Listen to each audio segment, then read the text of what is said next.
Worldwide, we've seen about 250,000 TAVRs performed, quite a widespread adoption of a fairly new technology. Now, we're here today to talk about a paper that's coming up in JACC, Should TAVR be Performed in Nonagenarians? It's insights from the STS ACC TVT Registry.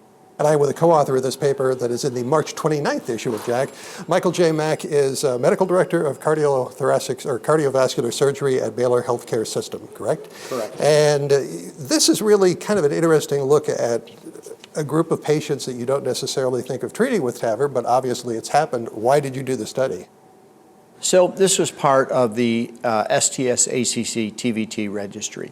I think that we know overall outcomes of TAVR are good, but it's appropriate to look at a number of subgroups of patients, and one of those was patients 90 years old or over. And you know, the reason being we wanted to know whether it was appropriate to use this very expensive medical technology and put these elderly patients through a procedure if we're not benefiting them either in terms of quality of life or life longevity. So that was the purpose of the study, to look at what benefit, if any, nonagenarians or patients 90 years old or greater received from the technology. So what did you determine?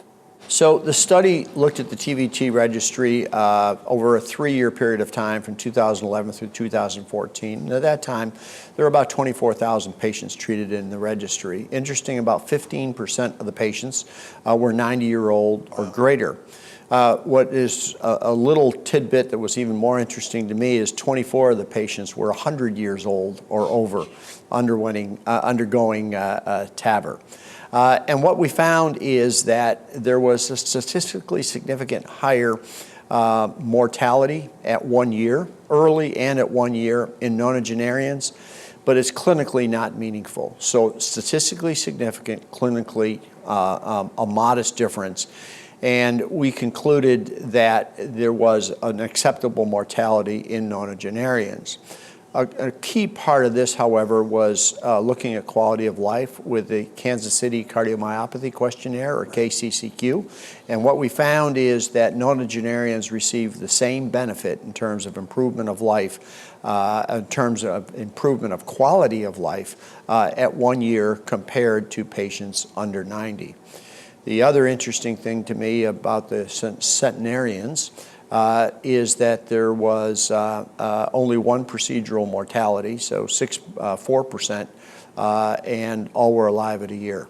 So I think the key to all this is not a universal adoption, right, but in appropriately and highly selected patients, 90 years old and over, and even over 100, they do receive benefit from this therapy.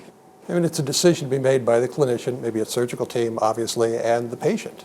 Absolutely, and we see a number of patients that decline therapy.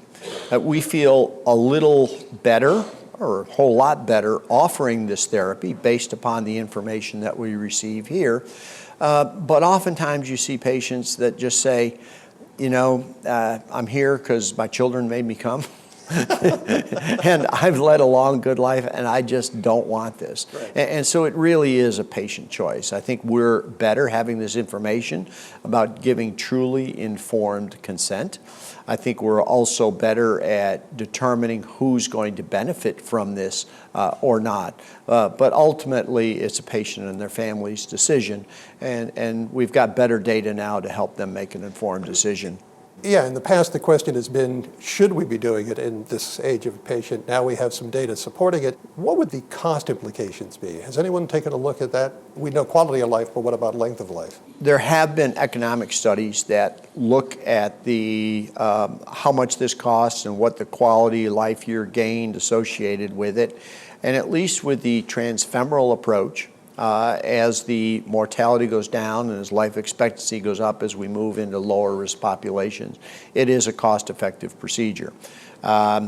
We did not specifically look at that in nonagenarians, and it's more difficult to do because we don't have economic data in the TVT registry, but we should be able, the TVT registry is linked to CMS administrative claims data, so we should be able to make that determination going forward.